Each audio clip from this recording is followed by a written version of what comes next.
Assalamualaikum warahmatullahi wabarakatuh. Ketemu lagi bersama saya ya. Pada kali ini admin akan melanjutkan cerita yang kemarin tentang suami dadakan di bab kedua. Simak baik-baik ya ceritanya. Kita langsung saja ke ceritanya. Bab 2. Selesai membersihkan tubuhnya, Melisa keluar dari dalam kamar mandi, hanya menggunakan handuk yang melilit di tubuhnya. Ia terdiam sesaat di depan lemari karena mengingat kedatangannya tak membawa apapun dari rumahnya. Aku gak bawa baju, ucapnya lemas. Kini tangannya dengan pelan membuka pintu lemari. Ia berharap ada pakaian yang bisa ia pakai saat ini. Wah, ini baju perempuan kan? Melisa yang melihat isi lemari itu tersenyum senang. Ia raih satu dress berwarna peach untuk segera ia kenakan. Tak ada riasan di wajahnya, ia hanya menyisir rampih rambutnya yang masih sedikit basah. Kemudian segera menuju ruang makan yang dikatakan pelayan tadi padanya. Tap, tap, tap. Suara langkah Melisa yang tergesa mengalihkan seluruh anggota keluarga yang sedang menunggunya di meja makan. Maaf aku, ucap pelan Melisa. Duduklah, kita makan malam dulu, jawab papa lembut dengan senyum hangatnya. Melisa menarik kursi di samping Amera. Gadis cantik itu sedang menekuk wajahnya karena menahan lapar. Makan malam dimulai tanpa obrolan apapun, hanya suara dentingan garpu dan sendok yang beradu di atas piring masing-masing. Semuanya makan dengan lahap termasuk Melisa. Usai makan malam, semuanya menuju ruang tengah. Ruang keluarga dengan banyak sofa panjang dengan banyak bantal, di bawahnya tergelar karpet bulu berwarna biru dengan meja di tengahnya. Berpasang layar TV yang jauh lebih besar dari TV di kamarnya. Semoga kamu nyaman di sini ya Mel, ucap mama memulai obrolan. Iya mah, maaf soal tadi. Sudahlah, tapi lain kali jangan diulangi ya, jawab papa. Melisa hanya mengangguk dengan senyum terbaiknya. Kakak bantu aku kerjakan tugas prakaryaku, mau? Ajak Amera. Gadis cantik berambut panjang itu ternyata siswi SD kelas 6. Mau dong, jawab Melisa senang.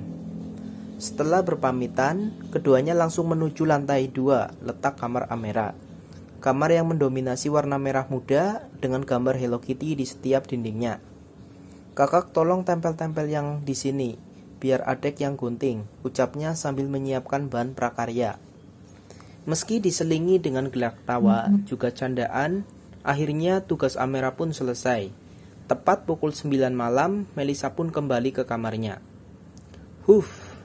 Tetap saja aku sendiri. Melisa duduk bersandar di sofa panjang dengan remote di tangannya, menyalakan TV besarnya hanya untuk mengganti tiap channel. Gak ada yang seru, ucapnya, lalu mematikan TV dan beranjak ke kamar mandi. Setelah mencuci muka dan berganti pakaian dengan piyama tidur, ia mematikan seluruh lampu kamar sehingga merangkak naik ke tengah tempat tidur. Rasa lelah membuatnya ingin segera terlelap. Dan bersembunyi di balik selimut tebal adalah pilihan yang tepat malam ini. Teriak Melisa yang kaget saat ada sebuah tangan melingkar di perutnya. Apa? Ada apa, hah? Suara pria yang Melisa dengar membuat ia semakin panik di tengah gelapnya kamar. Ia mencari apapun itu di dekatnya untuk melindungi dirinya. Siapa kamu? Tanya Melisa dengan suara yang tercekat karena takut. Siapa? Lo yang siapa? Jawabnya. Jangan mendekat, teriak Melisa lagi saat ia merasa sesuatu datang ke arahnya. Plak! Au! Sakit! Jerit pria itu menahan tangan Melisa yang terus memukul kepalanya. Mau apa kamu? Tanya Melisa dengan tangan yang sudah dicengkam. Blar! Lampu menyala seketika. Kamar yang gelap kini menjadi terang, memperlihatkan kedua manusia yang sedang berhadapan dengan wajah yang sama berantakannya. Siapa kamu? Lagi-lagi pertanyaan itu yang Melisa lontarkan. Lo yang siapa? Ia balik bertanya. "Kenapa tidur di kamarku?" tanya Melisa. "Kamar?" Pria itu menatap seluruh sudut kamar dengan raut wajah bingung. "Ini kamar gue kan?" tanya pria itu. Tunggu, lo cewek yang tadi siang gue cium ya?" Wajahnya kini sudah mendekat ke arah Melisa yang semakin panik. "Dicium? Siapa yang dicium?" gumamnya pelan, namun masih bisa terdengar. "Hahaha, iya ini dia ceweknya." Gelak tawanya sungguh menggema seisi kamar. "Apa dia suamiku? Ya ampun, kenapa aku lupa kalau sudah menikah. Dan ini pasti kamarnya." "Melisa, kenapa kamu sebodoh ini sih?" batin Melisa mengutuk dirinya sendiri. "Cantik juga ternyata," ucapnya dengan jari yang menyusuri setiap inci wajah Melisa. "Udah ngantuk." Pria itu kembali tertidur dengan memeluk guling dalam dekapnya. Melisa yang masih panik hanya mengusap dadanya, menarik nafas dan menghembuskannya dengan pelan sampai ritme jantungnya kembali normal. "Aku bisa mati jantungan tadi." Melisa dengan pelan menuruni tempat tidur. Ia menatap tubuh pria tinggi itu dengan menggeridikan bahunya sendiri. "Aku tidur di sofa aja deh." Matanya tak lagi bisa terlelap. Ia tidur telentang di atas sofa dengan selimut yang membungkus tubuhnya. Matanya menatap langit-langit kamar itu dengan pikiran yang melayang kemana-mana. Apa dia baik? Apa dia bisa memperlakukanku layaknya seorang istri nantinya? Pertanyaan seperti itu terus saja berputar di otaknya sampai tak terasa waktu menunjukkan pukul 5 pagi. Melisa segera beranjak ke kamar mandi untuk membersihkan tubuhnya. Dilihatnya pria itu masih terlelap dengan mata tertutup rapat. Melisa keluar menuju dapur. Di lantai bawah, ia menyusuri tiap sudut rumah yang amat besar itu sambil mengendap-endap. "Nona," suara perempuan mengagetkan Melisa dengan tiba-tiba. "Ya ampun," jawabnya dengan mengelus dada. "Nona mau kemana?"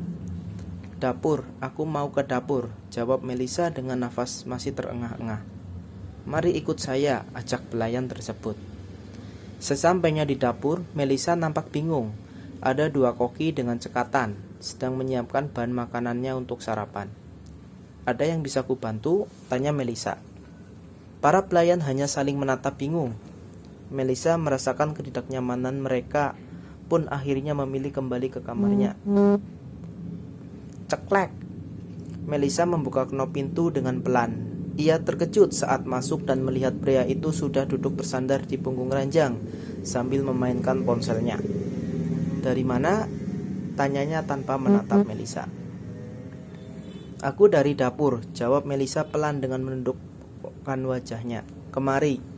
Dengan langkah takut ia pun mengikuti permintaannya dan berjalan mendekat. "Siapa namamu? Aku lupa," tanyanya dengan tersenyum. "Aku Melisa," menunjuk dirinya sendiri dengan telunjuknya. "Iya kamu, maaf kemarin aku hanya membaca namamu di secari kertas saat ijab kabul."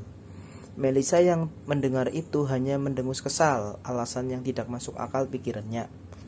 Lihat saja namaku pun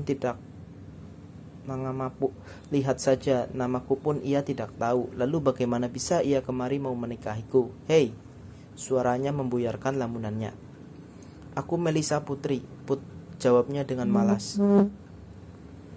Iya aku dan akan mengingatnya sekarang," ucapnya dengan senyum menggoda. Kemudian ia bangkit dari duduknya dan berjalan mendekati Melisa. "Selamat ya, kamu sekarang menjadi istri seorang Reza Rahardian Wijaya," bisiknya pelan namun membuat jantungnya Melisa hampir copot. Nah, begitulah ceritanya ya teman-teman. Bagaimana kelanjutannya nanti bakalan seru ya. Masa dengan istrinya sendiri tidak tahu namanya malah lupa. Aduh. Nah, sekian dulu ya. Semoga dapat terhibur ya teman-teman. Wassalamualaikum warahmatullahi wabarakatuh.